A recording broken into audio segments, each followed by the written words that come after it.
एक नया नवेला suitcase, height भी अच्छी है, चौड़ाई भी है, लेकिन जैसे ही पुलिस वालों के हत्थे सूटकेस चढ़ता है, पुलिस सोचती है कि हो ना हो इसके अंदर कोई अनहोनी चीज है। बकायदा जंगल के अंदर एक नया सूटकेस मिलता है। पुलिस उसे उठाती है तो समझ जाती है कि इस बैग के अंदर हो ना हो एक इंसानी लाश हो सकती है। बकायदा चादर बिछाया जाता है, जंगल से उस नए सूटकेस को लाकर उस बिछाए गए चादर पर रखा जाता है और जैसे ही चेन खोला जाता है सबके रोंगटे खड़े हो जाते हैं। सब दो दो कदम पीछे हट जाते हैं क्योंकि उस बैग के अंदर एक मेहंदी लगी हुई लड़की की लाश को ठूस कर रखा हुआ था। साथ में जो कंबल का जो चादर होता है उससे उसके ऊपर रखा गया था, उस पर खून के धब्बे थे। बकायदा चार्जर के तार से उस लड़की का गला घोटा गया था। लेकिन पुलिस को अब तक ये समझ में नहीं आ रहा था कि लड़की असल में कौन है। तफ्तीश होती है और बताएंगे इस डिकोडिंग क्राइम के अंदर कि कैसे पुलिस वालों को इस लड़की की पूरी जानकारी मिलती है। पता लगता है ये जो लड़की है ये कांग्रेस नेता है, एक युवा नेता है, नाम है इसका हिमानी। हिमानी की कई सारी फोटोग्राफ्स हैं जो राहुल गांधी के साथ वो देखी गई हैं और बकायदा जब इसकी पड़ताल कर रहे थे जो उनकी माता जी हैं, उनकी माता जी ने बकायदा ऑन रिकॉर्ड कैमरे पे ये कहा कि हो ना हो कांग्रेस पार्टी या पार्टी के कुछ लोगों ने ही उनकी बेटी को मरवाया है। लेकिन उसके बाद दोपहर होते होते जो पुलिस है, जो एडीजी साहब हैं, बकायदा आकर प्रेस कॉन्फ्रेंस करते हैं और बहुत सारी संशय छोड़ के जाते हैं, बहुत सारे डाउट छोड़ के जाते हैं। इतनी हड़बड़ी में उन्होंने प्रेस कॉन्फ्रेंस किया, ना कुछ चीजें साफ कर पाए, ना कोई चीज वो बता पाए, बस ये बता पाए कि हमने सचिन को गिरफ्तार कर लिया है। उसकी वीडियो देखिए कि किस तरीके से पुलिस वालों के सामने मुंह झुकाए खड़ा है। लेकिन जब अंदर की आप कहानी जानेंगे कि किस तरीके से क्यों सचिन ने हिमानी को मारा है, क्या सिर्फ और यही कहानी है जो पुलिस आपको बता रही है, बस हमें वही मान लेना चाहिए, क्या इसके पीछे जो पर्दे के पीछे एक अलग ही कहानी है। क्योंकि जो माता जी हैं, जो हिमानी की मां है, वो बहुत कुछ ऐसे सवाल उठा रही हैं जिसका जवाब खुद पुलिस वालों के सामने नहीं है। पुलिस ने इतनी हड़बड़ी में प्रेस कॉन्फ्रेंस कर ऐसी कौन सी चीज, नई चीज उन्होंने बता दी जो किसी को नहीं पता थी। क्या पूरी तफ्तीश होने के बाद, इन्वेस्टिगेशन होने के बाद हर एक सच्चाई मीडिया के सामने रखनी चाहिए थी। प्रेस कॉन्फ्रेंस में कोई भी चीज क्लियर नहीं हो पाई है, लेकिन आज इस डिकोडिंग क्राइम के अंदर हम आपको बताएंगे क्या सचिन और हिमानी के बीच में कोई रिश्ता था। क्योंकि जो सचिन है उसकी जब हम कुंडली खंगाल रहे थे तो पता लगा ये जनाब भी कोई कम नहीं है। इनकी पूरी फैमिली बैकग्राउंड है और कैसे इनकी हिमानी के साथ दोस्ती होती है और उस रात क्या हुआ इन दोनों के बीच में कि सचिन ने फैसला किया कि मैं उससे हिमानी को मारूंगा और रातों रात सचिन के पास एक काले रंग का नया सूटकेस कहां से आ जाता है। अगर आप किसी इंसान को मारते हैं या आपके पास प्री प्लानिंग होती है तो आप सूटकेस खरीदने जाएंगे, कहीं से कोई सामान लेने जाएंगे। अब जो पुलिस की थ्योरी है कि उसमें ये झगड़ा हो गया और सचिन ने हिमानी को मार दिया, इस बात में कितनी सच्चाई है, इस डिकोडिंग क्राइम के अंदर आज आपको तफसील से अंदर की बात बताएंगे जो अब तक आपने कहीं नहीं सुनी होगी। तमाम आपने वीडियोस देखे होंगे, तमाम आपने खबरें पढ़ी होंगी, लेकिन सचिन और हिमानी की जो बीच की जो कुंडली है आज इस डिकोडिंग क्राइम के अंदर परत दर परत उठाकर आपको बताएंगे अंदर की कहानी। तो बात करेंगे सचिन और हिमानी के रिश्तों की। क्या सचिन हिमानी को ब्लैकमेल कर रहा था या हिमानी सच में सचिन को ब्लैकमेल कर रही थी? उनके माँ ने, उनकी जो माँ है हिमानी की, उन्होंने किस तरीके के आरोप लगाए और लगातार वो अब भी पुलिस की कार्रवाई से संतुष्ट नहीं हैं। यहाँ तक कि जो हिमानी के भाई हैं वो भी साफ तौर पर यही कह रहे हैं कि पुलिस ने ठीक तरीके से तफ्तीश नहीं की, इसमें और भी लोग कातिल शामिल हो सकते हैं।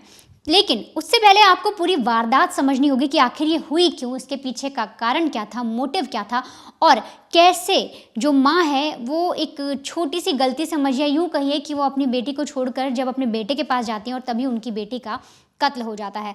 दरअसल 1 मार्च साल 2025 यानी अभी हाल ही की बात है, शनिवार को सुबह 11 बजे एक हाईवे गुजरता है, दिल्ली रोहतक हाईवे। उसी के पास एक छोटू राम चौक है जहाँ पर एक फ्लाईओवर बना हुआ है। इसी फ्लाईओवर के पास अभी मैं आपको तस्वीरें दिखा रही हूँ, यहाँ पर खुली झाड़ियाँ हैं, पेड़ पौधे हैं, कुछ जो झाड़ भी लगे हुए हैं और यहीं पर एक काले रंग का सूटकेस पड़ा होता है और सुबह के वक्त एक शख्स जब इस जगह से गुजरता है तो उसे सूटकेस दिखाई देता है। अब आजकल ऐसा हो गया कि कोई भी सूटकेस दिखे तो सबके मन में पहला सवाल यही आ जाता है कि हो ना हो इस सूटकेस के अंदर कुछ गलत चीज़ हो सकती है, लावारिस कोई भी ऐसी चीज़ मिलती है। तो आजकल जिस तरह से वारदातें हो रही हैं, जिस तरह से सूटकेस में लाश ठूसी जा रही हैं, उस आधार पर उस आदमी को भी यही लगता है कि हो ना हो सकता है किसी का मर्डर हुआ हो या कुछ गलत चीज़ हुई हो। वो फ़ौरन पुलिस को बुलाता है। वो जो शख्स था जो बैग देखता है वो पुलिस को बुलाता है। पुलिस मौका वारदात पर पहुंचती है और पुलिस भी जब पहली बार उस जगह पर पहुंचती है, झाड़ियों के बीच एक सुनसान इलाके में लावारिस बैग मिलता है। पुलिस को भी पता लग जाता है कि हो ना हो इसके अंदर लाश हो सकती है। अब उस बैग को पुलिस जांच पड़ताल करती है, उसका वजन देखती है, तब पुलिस का डाउट पक्का हो जाता है कि इसके अंदर से किसी जानवर या किसी इंसान की लाश निकल सकती है। उस बैग को बाहर निकाल कर लाया जाता है, उसकी चेन खोली जाती है और चेन खोलते ही सबकी हवाइयाँ उड़ जाती हैं। एक लड़की की लाश उस बैग के अंदर फोल्ड करके बड़ी ही तोड़ मरोड़ के डाली गई थी। अब पुलिस को सबसे पहले पता लगाना था आखिर लाश है किसकी। उसी के बाद तो पुलिस कातिल तक पहुंचती कि आखिर कत्ल किसने किया। लेकिन पुलिस को अब तक ये भी नहीं पता चल रहा था कि आखिर जो ये बैग है ये कहाँ से आया, किसने यहाँ लाकर फेंका, जो अंदर लड़की है जिसकी लाश मिली है वो कौन है। और लगातार ये खबर धीरे धीरे फैलती जा रही थी। तो पुलिस के पास अभी तक कोई भी डिटेल नहीं थी इस लड़की के बारे में। लेकिन तभी एक तस्वीर है जो आगे तक फैलती है। कहते हैं ना किसी का मर्डर होता है, पुलिस इन्वेस्टिगेट करती है, दिखाती है इसकी लाश मिली, क्या आप इसे जानते हैं। ऐसे करते ये एक जो तस्वीर है इस लड़की की, हिमानी नरवाल की, ये एक विधायक तक पहुंचती है रोहतक के। अब जैसे वो देखते हैं तो वो बोलते हैं कि अरे ये लड़की तो हिमानी है, इसे तो मैं जानता हूँ, इसकी तो राहुल गांधी के साथ तस्वीर हमने देखी है। अब जैसी चीज़ पता लगती है और नाम पता लगता है हिमानी, पुलिस को लगता है कि हो ना हो ये जो लड़की है ये बहुत ही एक अहम केस है, बहुत ही बड़ी लड़की। और अगर मैं आपको बताऊं तो एमएलए का नाम भी बताती हूँ जिनको पता था, बीबी बत्रा उनका नाम है। उनको जब ये दिखाई जाती है तस्वीर तब वो बताती है तो कांग्रेस की नेत्री है, मतलब कांग्रेस की नेता है, नाम इसका हिमानी है। अब हिमानी के बारे में जब पुलिस को पूरी डिटेलिंग मिल जाती है, पता लग जाता है कि कांग्रेस की युवा नेता है, इसकी कई सारी ऐसी तस्वीरें हैं जो बड़े बड़े नेताओं के साथ हैं। अब बहुत अहम था इस केस को इन्वेस्टिगेट करना, हिमानी के कातिल को पकड़ना, क्योंकि सूटकेस में उसकी लाश को ठूंसा गया था। तो इसके लिए पुलिस सबसे पहले तफ्तीश करती है उसके घर की। पुलिस को ये जानना था कि हिमानी रहती कहाँ है, उसके घर में उसके साथ कितने लोग रहते हैं। तो जिस जगह रोहतक में हिमानी ने किराए का घर लिया था उस जगह पुलिस पहुंचती है, वहाँ पर इन्वेस्टिगेट करती है, पर कुछ खास नहीं मिलता क्योंकि वो घर जो था वो बंद था। उस वक्त हिमानी अकेले उस घर में रहती थी, लेकिन जब हिमानी की लाश मिलती है तो घर पूरी तरीके से बंद मिलता है। अब हिमानी की माँ का पता लगाया जाता है, हिमानी के रिश्तेदारों का पता लगाया जाता है। तो पता लगता है हिमानी की जो माँ है वो दिल्ली में रहती है उनके बेटे जतिन के साथ। और उसी लिए जो पुलिस है वो सबसे पहले दिल्ली आती है, जतिन के घर पहुंचती है, यहाँ हिमानी की माँ को बताती है कि देखिए ऐसा ऐसा आपकी बेटी की लाश मिली है। फ़ौरन जो उनकी माँ है वो भागी उस मौचरी घर पहुंचती है, मुर्दा घर पहुंचती है, वहाँ जाके अपनी बेटी की लाश देखती हैं और बेहद बुरी तरीके से रोने लगती हैं। एक माँ का कलेजा फट जाता है जब वो अपनी बेटी को इस हालत में देखती हैं। वो बोलती हैं कि मैं तो सही सलामत अपनी बच्ची को छोड़कर आई थी, आखिर कुछ ही देर में ये कैसे होगा। और यहाँ तक कि वो बार बार अपने आप को भी कोसती हैं कि काश मैं उस रात ना गई होती, काश मैं अपने बेटे के पास ना आई होती। अब पुलिस उनसे इन्वेस्टिगेट करती है, वो जानना चाहती है कि आप हमें हिमानी के बारे में कुछ बताइए। जो उनका रेंटेड अपार्टमेंट है जहाँ वो रह रही थी रोहतक में, उसको आप खोलिए, हमें वहाँ तफ्तीश करनी है। अब एक एक करके पूरी कहानी सामने आती है। हिमानी की माँ बताती हैं कि मैं अपने बेटे और अपनी बेटी दोनों के साथ रहती हूँ। मेरी बेटी जो है रोहतक से कांग्रेस की नेता है, ज़्यादातर वक्त उसका रोहतक में बीतता है, इसीलिए हमने एक किराए पे घर ले लिया रोहतक में जहाँ पर वो रहती थी। और अक्सर मैं अपनी बेटी के यहाँ रहती कुछ देर, फिर कुछ टाइम अपने बेटे के पास चली जाती। और 27 तारीख को भी मैं अपनी बेटी के पास थी। 4 बजे मैं अपनी बेटी को छोड़कर इस घर में अपने बेटे जतिन के पास वापस दिल्ली लौटी। लेकिन 27 की रात को ही मेरी हिमानी से बात हुई थी, जो आप ये समझिए कि वो आखिरी बातचीत थी। हिमानी से मेरी बात होती है, मैं हिमानी से पूछती हूँ कि कल का क्या प्लान है। वो मुझे बताती है कि उसे एक रोड शो में जाना है जिसमें जो हुड्डा जी हैं वो आएंगे। ये सारी बातें माँ को पता लगती हैं, पुलिस को भी पता लगती है। अब इतनी बात हो जाने के बाद माँ की बात आगे हिमानी से नहीं होती। कुछ देर बाद भी माँ कॉल करती है, हिमानी फ़ोन नहीं पिक करती। तो माँ को लगता है हो सकता है बेटी बिजी हो या सो गई हो। अगले दिन फिर से फ़ोन नहीं उठता तो उन्हें लगता है कि वो रोड शो में होगी। अब पुलिस को तफ्तीश करनी थी क्या कोई ऐसा रोड शो था 28 तारीख को जिसके बारे में हिमानी ने बताया था। लेकिन पुलिस को पता लगता है कोई भी ऐसा रोड शो था ही नहीं। तो क्या हिमानी ने अपनी माँ से झूठ बोला था इस चीज़ को लेकर कि उसे रोड शो में जाना है? क्या वो अपनी माँ से कोई बातचीत छुपा रही थी, या हिमानी को ही अपनी माँ को जल्दी वापस अपने भाई के घर भेजना था? क्या हिमानी ने किसी और को इनवाइट किया था? ये सारी चीज़ें पुलिस के दिमाग को कौंध रही थी। तभी होता कुछ ऐसा है कि जिस घर में हिमानी रहती थी रोहतक में, वहाँ से पुलिस सीसीटीवी खंगालना शुरू करती है उसके आसपास के एरिया को। तो पुलिस को दिखता है कि एक शख्स है जिसका डील डॉल ठीक ठाक है, ठीक ठाक पर्सनैलिटी है, हाइट इतनी है, एक अंदाज़ा लाकर पुलिस ये देखती है और शक्ल भी देख लेती है, हल्की हल्की झलक मिल जाती है। एक ये जो आदमी है ये हिमानी के घर में दाखिल हुआ और इसके बाद बाहर भी निकला है। अब पुलिस को एक चीज़ मिल जाती है कि सीसीटीवी मिल गया। पुलिस को ये पता करना था कि हिमानी जहाँ पर है उसका फ़ोन कहाँ है, उसका लैपटॉप कहाँ है, उसकी बाकी चीज़ें कहाँ हैं, और क्या जब हिमानी इस घर में थी उसके आसपास कोई और नंबर एक्टिव था।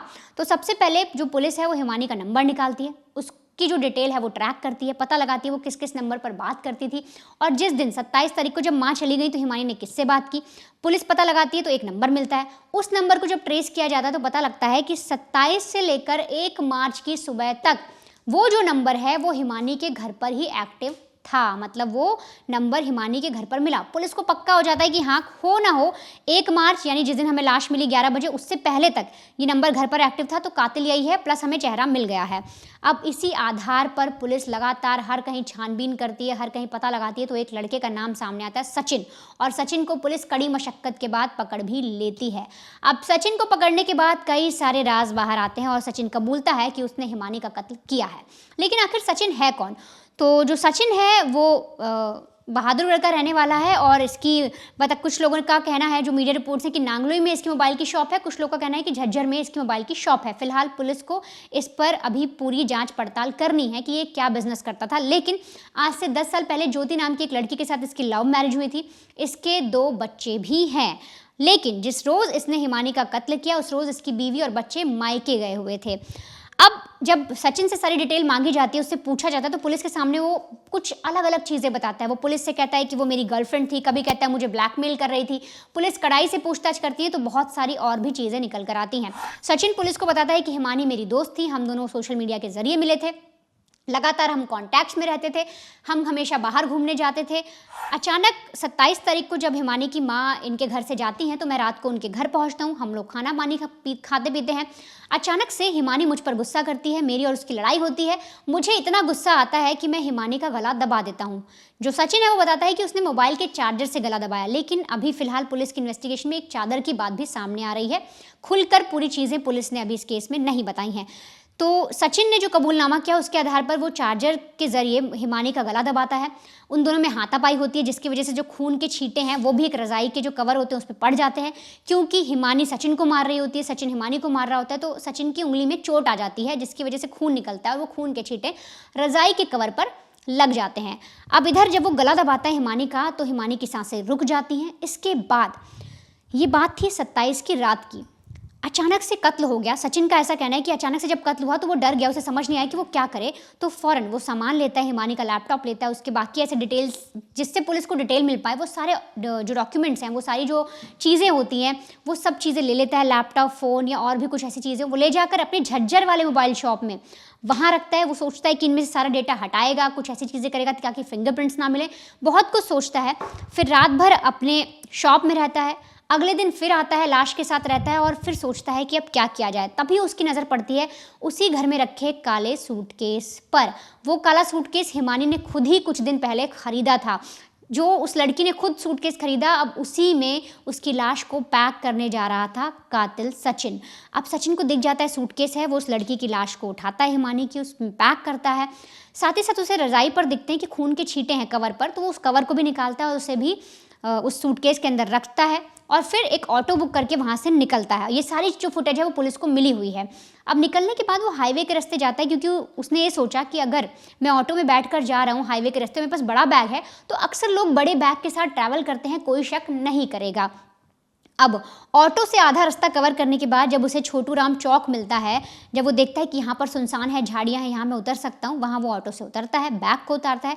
जब ऑटो वाला चला जाता है, कुछ आसपास से बाइक ट्रक गुजर रहे होते हैं, वो भी चले जाते हैं, कुछ रास्ता सुनसान होता है, तब वो फ्लाईओवर के नीचे की तरफ आता है और वहाँ पर उस लाश को, यानी सूटकेस में जो लाश पैक थी, उसको बड़े ही बेरहमी से उन झाड़ियों की तरफ फेंक देता है ताकि कोई देख ना पाए। लेकिन सुबह सुबह वहां से गुजर रहे एक शख्स ने उस काले बैग को देख लिया और ये पूरा राज खुलकर सामने आया। तो ये तो पूरी वो कहानी थी जो सचिन ने पुलिस को बताई, लेकिन अभी भी इसमें कई सारी ऐसी चीजें हैं जो इस केस को पेचीदा बना रही हैं।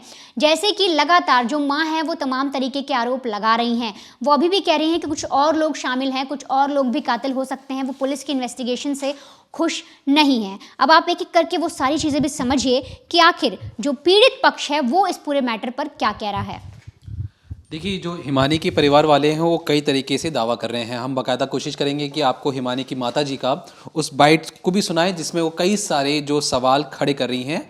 जो जिस वक्त हमें वीडियो रिकॉर्ड करने आ रहे थे तो उस वक्त तक ये कहा जा रहा था कि देखिए, जो हम अंतिम संस्कार हिमानी का तब तक नहीं करेंगे जब तक हमें कोई ठोस सबूत नहीं मिल जाता है। लेकिन हम आपको बता दें, जिस वक्त हम ये वीडियो रिकॉर्ड करें हमारे पास अपडेट आ चुकी है कि परिवार वाले अंतिम संस्कार करने जा रहे हैं। वो इस बात को लेकर खुश है कि सचिन को पकड़ लिया गया है। लेकिन क्या सचिन सिर्फ और सिर्फ एक मोहरा हो सकता है? हम ऐसा इसलिए कह रहे हैं क्योंकि जिस तरीके से इस पूरे केस को, इस पूरे मर्डर को प्लानिंग की गई थी, प्लॉटिंग की गई थी, और कहा जाता है, याद रखिएगा, अब जितने भी बड़े बड़े मर्डर केसेस देख लीजिए या जितने भी कत्ल हुए हैं, हीनियस कत्ल हुए हैं, जो कातिल होता है वो अब जहाँ पे उसने वारदात को अंजाम दिया होता है वहाँ पर दूसरी बार आता ज़रूर है। और कुछ इसी तरीके से सचिन भी उस जगह पर दोबारा जाता है ये देखने कि जो लड़की है वो सच में मरी है या नहीं मरी है। जब उसे लगता है कि ये तो लड़की सच में मर चुकी है, इसकी बॉडी ठंडी हो चुकी है, तब वो प्लान बनाता है कि इस लड़की की बॉडी को मुझे किस तरीके से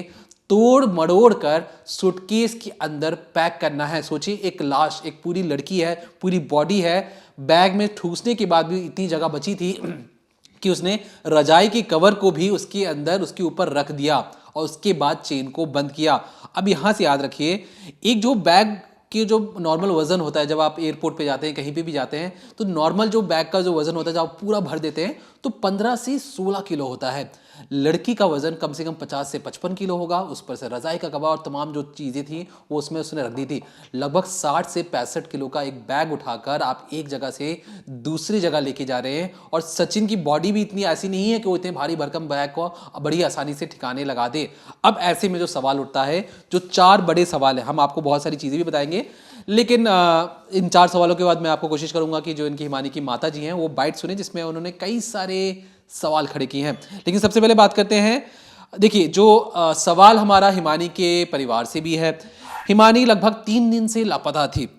परिजनों ने, जो परिवार वाले हैं, क्यों नहीं उन्होंने किसी पुलिस को ये जानकारी दी कि हमारी बेटी कई दिनों से हमारा उससे कांटेक्ट नहीं हो पाया। अमूमन ऐसा नहीं होता, क्योंकि जिस तरीके से फ़ोन स्विच ऑफ हो जाता है, घंटे एक दिन के लिए स्विच ऑफ हो या 7-8 घंटे के लिए स्विच ऑफ हुआ, लड़की है, घर की बेटी है, परिवार वालों को चाहिए था कि हमें उनसे बातचीत करनी है। पिछले 3 दिनों से हिमानी गायब थी, किसी ने फ़ोन कर लेने की जानकारी नहीं सोची।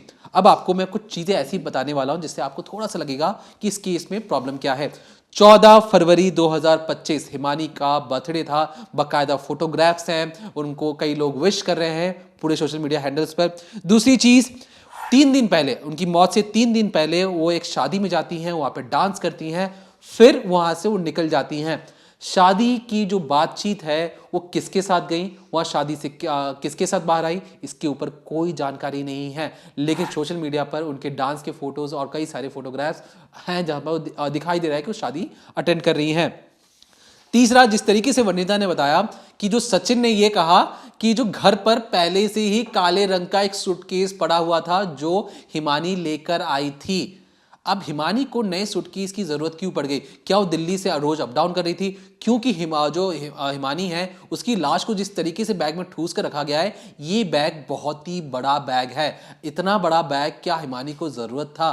क्या इसके पीछे कोई और चीज़ है? क्योंकि सचिन हर चीज़ सच बता रहा हो ऐसा ज़रूरी नहीं है, क्योंकि वो कातिल है, वो बहुत सारी चीज़ें छुपा सकता है। और क्योंकि इस पूरे केस में क्या सिर्फ सचिन है या साथ में कोई और दूसरा शख्स है जिसका नाम वो चाहता है कि बाहर ना आए, क्योंकि जो भी चीज़ें अब तक सामने आ रही हैं उसमें सिर्फ और सिर्फ सचिन ही अपने आप को बता रहे कि मैंने ही मारा है।